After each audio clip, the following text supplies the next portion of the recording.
Welcome back to another video, ladies and gentlemen. In this video, I want to be talking about what we can expect from our man Robby Keane, soon to be, I feel, Robby Lawrence. And again, like with most of my Robby videos, I'm going to preface this by saying, another Robby video! Anyway, well, I mean, hey, you clicked on the video, so you must be interested in what I have to say. Anyway, on to the point. I have covered a multitude of videos, okay, regarding Robby's fate and where he'll end up. And just to give you guys the context, the next video will be on Tory, so don't worry, I haven't done a video on Tory in a while, so I'll be talking a little bit about her arc and where she'll go from here. But when it pertains to our Mr. Robby Keane, aka Robby Lawrence, I am just a big advocate for Robby to win this one. Not because I'm a Robby fanboy, but because I feel like Robby winning would serve the story. And this is the difference between me and others, is I look at the objective viewpoint of what would really serve the story. As much as I want Miguel to win, as much as I would like Hawk to get the win, as much as I want Johnny and Daniel to win. That's why the ending of Season 3 was so powerful. But ultimately, before the good guys can win, there needs to be some kind of major setback. There needs to be some kind of obstacle, a major final obstacle that they need to overcome. And how much weight, how much gravity would it serve if you have Robby Keane, student of Daniel LaRusso, son of Johnny Lawrence, fighting against them, and not only fight against them, but win the whole thing? I think for at least 80% of the tournament, Robby is going to be cutting down opposition. Bump, bump, bump, bump, bump, bump, bump, bump, bump, bump, bump. He's going to be going up against pretty much every major fighter and knocking them out one after the other. I feel like it's going to be him and Hawk probably in the semi-finals. Hawk will lose the semi-final with dignity, and then we're going to be set up for a Robby-Sam final. And the reason I think that is, if it's for the soul of the valley, as much as I love Miguel is on the mend, and if he wasn't on the mend, you could make a case and say, well, Miguel's going to be that dude. But I feel like it's been alluded to for at least a couple of seasons now that the confrontation is going to be a Lawrence versus a LaRusso.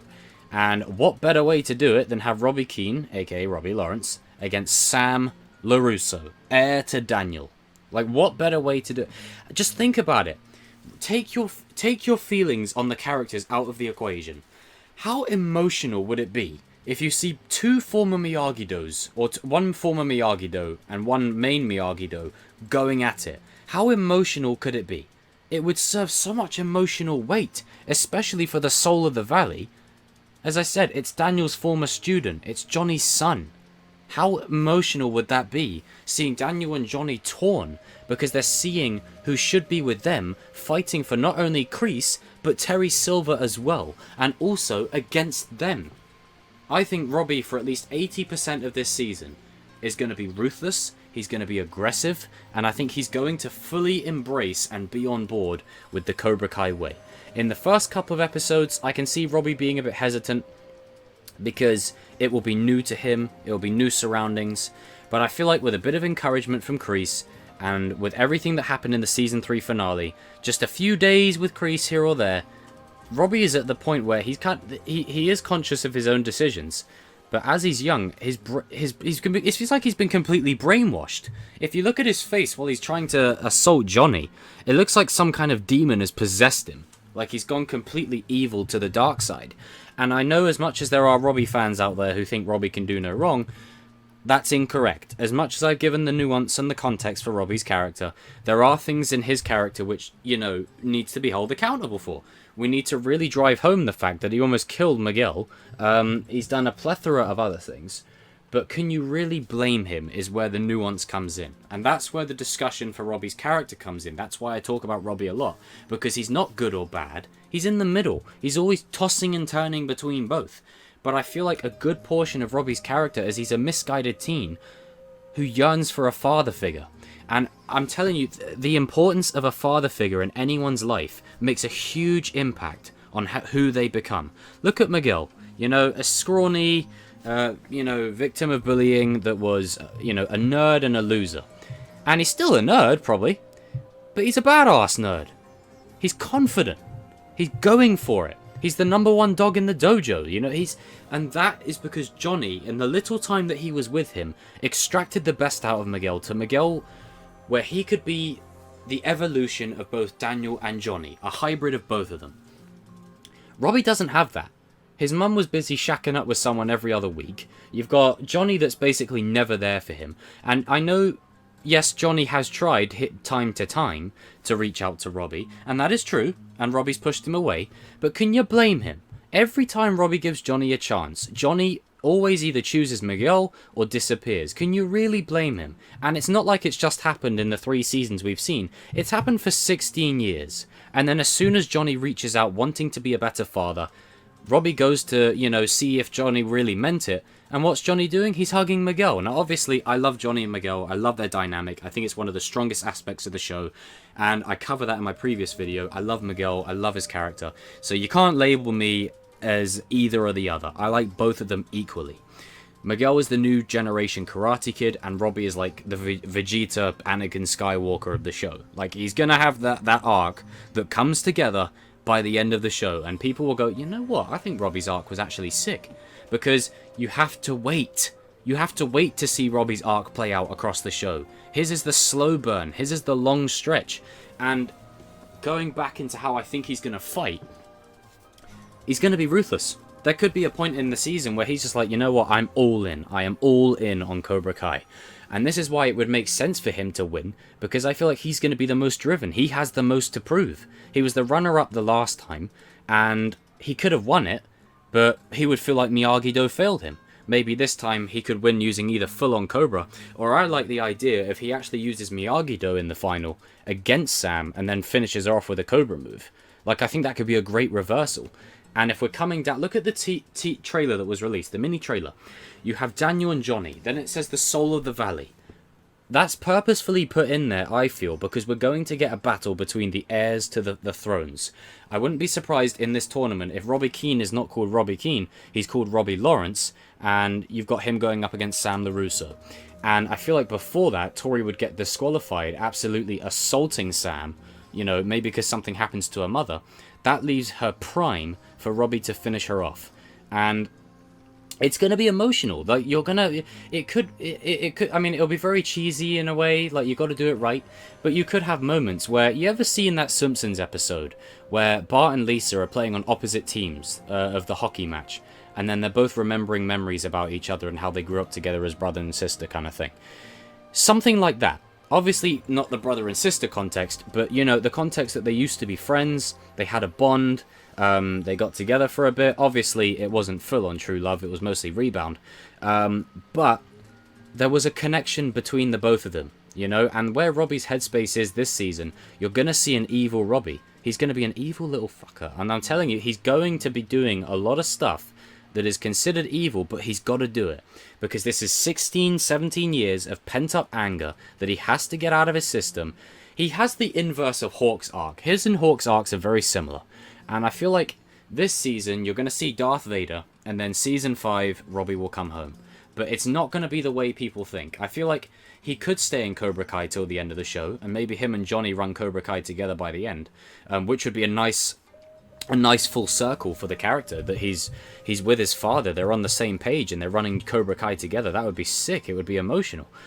But I feel like first we have to go through evil Robby to get to redemption Robby. Robby's redemption is the final key redemption of the show. I didn't expect Hawk to redeem at all, and when he did, I jumped out of my seat. I think we all did, and we were all screaming. And that's my point, is everyone hated Hawk in season 3 up until he redeemed. Up until that moment. And that's what I'm saying, is when Robby does it, I'm not going to be surprised, and I'm not going to be shocked if people say, you know what, he had a great arc. I'm telling you, it's written in the stars. It's written in the stars. And this is what I like about Robby's character, he has the heart of a Miyagi-Do. He's not naturally evil. He wants to do good things. He wants to look out for people. But at the same time, he has Cobra blood. And that's what makes him so interesting to me, is because he's the anti-hero. He's in the middle. You know, he's trying to find his way. He's trying to find his spot in the whole thing. For the first 2 seasons, all he's used as is a pawn in the game between Daniel and Johnny of who's better. That's what he feels like. He feels like a chess piece. And ultimately, it comes full circle in the school fight. And it's just a giant mess and a shit show over there. But I really feel like he's got this one in the bag. I feel like this All Valley has him winning written all over it. If it doesn't, I'll be very surprised. But I don't think it's not going to happen because, again, Miguel is the Karate Kid. He's the new Karate Kid. So you know Miguel's going to be up in the driving seat, probably winning every major tournament or major fight from here on out. So this is the one opportunity we get to really say, hey, Robby is that dude. He is on that level, and Robby needs this win. He really does. If you haven't seen it, I did a video covering why he needs to win, and I know some people don't agree with that, and I know some people don't like that, but hey, I'm not here to please you. I'm here to tell you my opinion and let the chips fall where they may, and if you agree with me, that's awesome. If you don't, hey, that's cool too. It's okay. It's not like I don't like you, Bob, somehow. It's nothing personal. It's just an opinion over a fan. It's an opinion over a pop culture character that's not real. But anyway, guys and girls, jump in the comment section down below because I'm interested to hear what you guys have to say. Because Robby's character for me is just so fascinating going forward, especially that because he's been the goody-goody two-shoes for the last 2 seasons, up until the season 2 finale. So it's going to be interesting, that dynamic between him and Kreese. What will the dynamic between him and Silver be? How will Kenny come into the mix? And one thing that me and the guys have talked about quite a lot is that Kenny will be absolutely integral to Robby. And I feel like if Robby is to... He's going to be all in on the fight training and wanting to win, but I don't fully believe he's going to be fully evil at the start. I feel like something is going to happen to Kenny, and that's what's going to push Robby over the edge. I think Kenny and Devon, I think, are going to give the inverse of Miguel and Robby. So Kenny will be more like Miguel. And maybe Robby can see Miguel in Kenny and learn a bit about responsibility and looking out for other people. And that will feed his arc, the same way Devon will relate to, you know, Robby, an angry teenager that Miguel or Sam has to look out for. And again, it's perspective shift. It'll give them that perspective. I could see something where Robby really bonds with Kenny. Like, I don't think you're going to see loads of scenes of them together, but you're going to see scenes threaded throughout Season 4 of these two. There was that scene a while ago that everyone's all seen, back when I did cover it, and I won't be covering any more of those leaks ever again. But, you know, where Robby was visiting a house and there was a kid there. You know, that's Kenny. He's probably because he's looking out for him. And that's why I say Robby is not going to be 100% evil. He can't be. He still has the heart of a Miyagi-Do. However, as far as Sam, Miguel, Johnny, Hawk, and Daniel are concerned, will he be evil? Oh yeah, for sure. Like, against them, he won't pull no punches. You know, he'll be doing what he needs to do. And just imagine the Quicksilver method that Silver taught Daniel with Mike Barnes' face.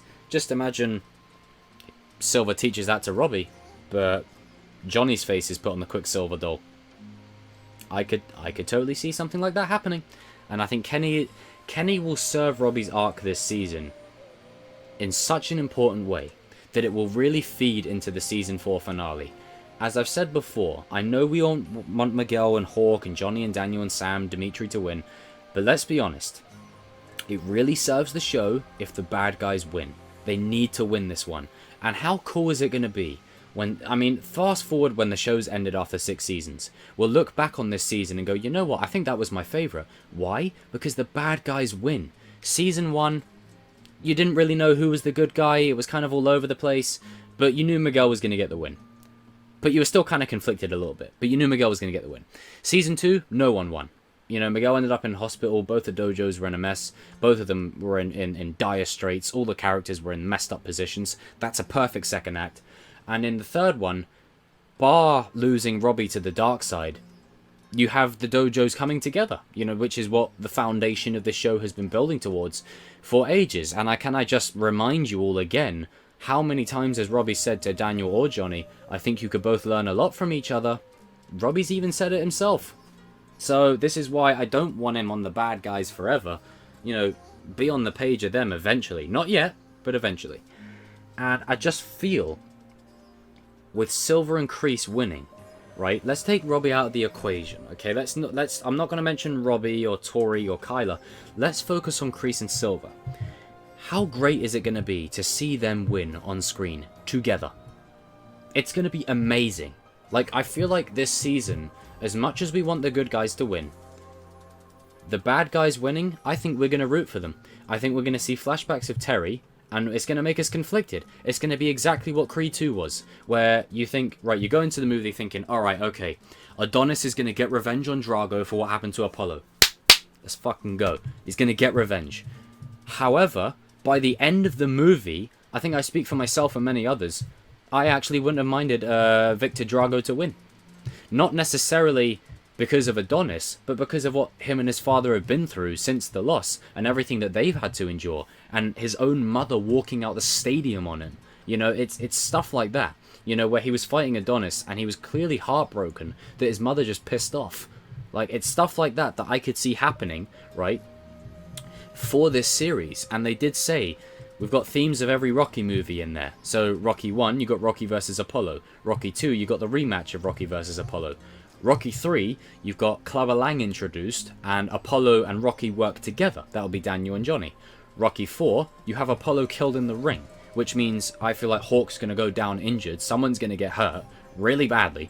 Rocky 5, then you have a street fight, which is exactly what I feel like they could do after the All Valley. And then Rocky 6, you know, you got the old dog fighting the new dog, and then, yeah. But other than that, I think the first 5 Rockies are probably where they're going to get most of their inspiration from. And I just feel like it would serve so much if Robby wins. I feel like this season, people will change their mind on Robby a lot. And I think it's mostly because he's now with the bad guys. You know, it's I know people like to paint him as this annoying character, and I often get labelled as a Robby defender, but guys, you need to understand, back when Season 1 was airing, I hated Robby's character. I thought he was annoying. I was like, oh, he's just being introduced to be a love interest, you know, to cause drama. Right? That I couldn't stand Robby's character. I wanted him... I was sitting there saying, oh god, Miguel, please whoop this guy's ass. So, seriously, go back and watch my early videos. Go back. It's there. So, it's not like I've just been a Robby fan from day one. It's happened over time because I can see where they're going with him. You know, and I'm not speaking in these videos to say, hey, you must like Robby, yada yada yada. I'm just offering you another perspective. That's why I love the Robby character so much, because he's always the most interesting character to me. And Hawk is really coming up in the ranks. Hawk is right up there. Like, I love Miguel, but Miguel's just kind of there for me now. Like, Miguel's my dude, and he's the new Karate Kid, and I love him. And when he whipped Kyler's ass, I was like, that's my boy. But Hawk and Robby, they've got the most conflicted nature within them. That's why they're the most fascinating to me, because they're not black or white. They're grey. They're in the middle. They're trying to find their way. And that's why stories like this are so interesting. Guys and girls, I'll see you in the comment section down below. And comment down below if you agree with any of the points I raised. I'm sure most, you know, there's going to be one comment in there saying, oh, he's the biggest Robby sympathizer. I'm giving you the context and the nuance and the perspective. I'm not saying you should like Robby. I'm giving you the context and nuance. Anyways, up next is Tory. And boy, do I have a lot to say about Tory's character for what we can expect in Season 4. So, I've rambled on long enough. Guys and girls, I'll see you in the comment section down below. And if you don't subscribe to the channel, you are weak. Oh, still get chills.